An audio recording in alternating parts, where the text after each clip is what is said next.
Hello, my name is John Ross. I'm a member of the International No Cold War Collective.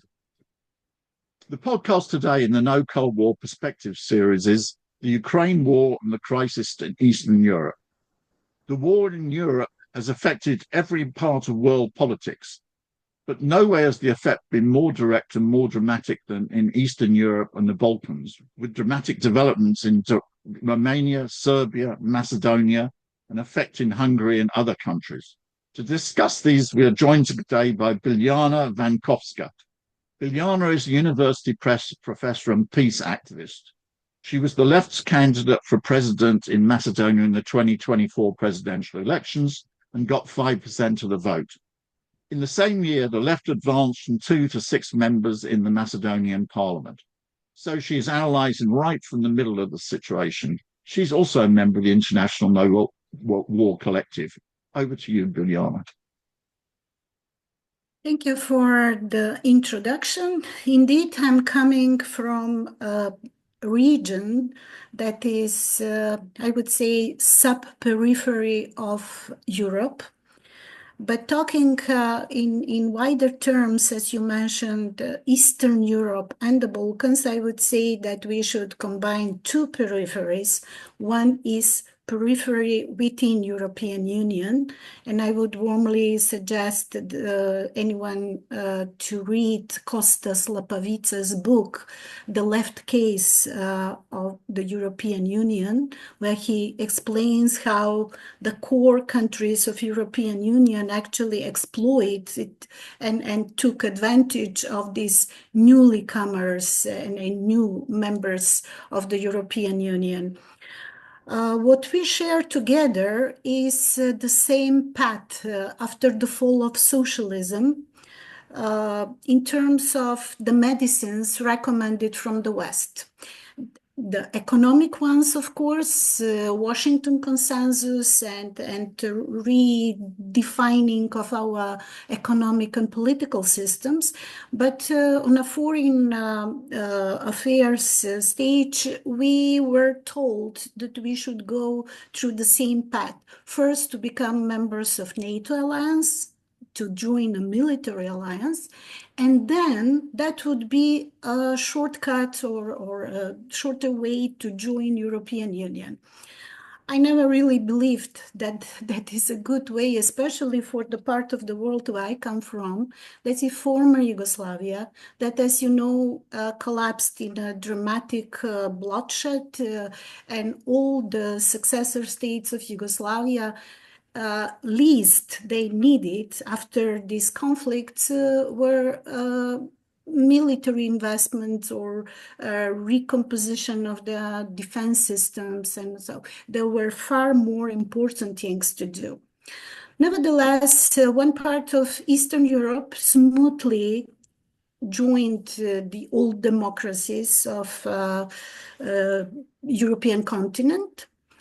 While in the Western Balkans, that is a newly invented geographic political terms in the corridors of power in Brussels to describe the countries of former Yugoslavia plus Albania, minus Slovenia and Croatia that already joined the Union NATO. So it is some kind of a buffer zone where the international state building really took over. So these states, I would say that in most cases are some kind of colonies or semi-protectorates where they cannot make decisions of their own, they just follow the West. And up to recently, actually up to the Ukraine war, the context in which we are dealing with this wider region in this talk, the mantra was, we don't need foreign policy. We don't need to really look around what's going on in the world. We are just going to follow the instructions from Brussels, be that NATO or European Union. So we were almost all countries going in that direction. except for Serbia, of course. I may remind everybody that in 1999, Serbia and Montenegro, that at that time made one state, federal state of federal Yugoslavia, they were an object of this NATO intervention, and of course afterwards Serbia took a neutral position and never expressed wish to join NATO. So that is one exception, and under the rule of President Vučić, Serbia opened itself to other alternatives like close relations with Russia, with China, and other parts of the world, and even the non-alignment movement. I should add a footnote here that former Yugoslavia was one of the co-founders of this big movement of the countries of the so-called Third World, 77 countries during the Cold War. So Serbia more or less stick to this tradition due to this different context that was imposed on it. If I start talking about my country, it would take too long, but I would just stress that the unique or bizarre or absurd thing about this tiny microstate of only 2 million or less inhabitants joined NATO under a condition to change its constitution and to change its name from Republic of Macedonia into North Macedonia in order to please our southern neighbor Greece, because of some identity problems. I don't want to go there because it will take too long. The problem is that seeing things from today's perspective, when we are a member of NATO, we can hardly contribute to anything meaningful in terms of military strength, but still we have been supporting the war in Ukraine, sending some weapons. I don't know how much sense it did make at the battlefield.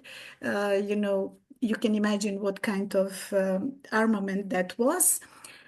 Up to recently, it was, easy to follow the West because the West was one monolithic, one unified entity, almost mythical one that we had just to follow all advice that would come from there.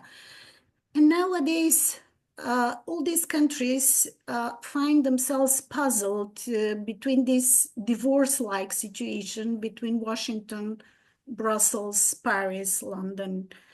It is even hard to define what Europe is or what European Union is, or even some French media talk about post-NATO world.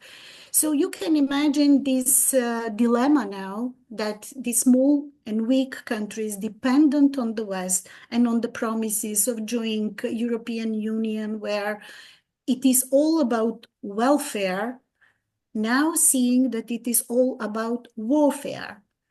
So our new government, we had elections last year, as John mentioned, picked the side.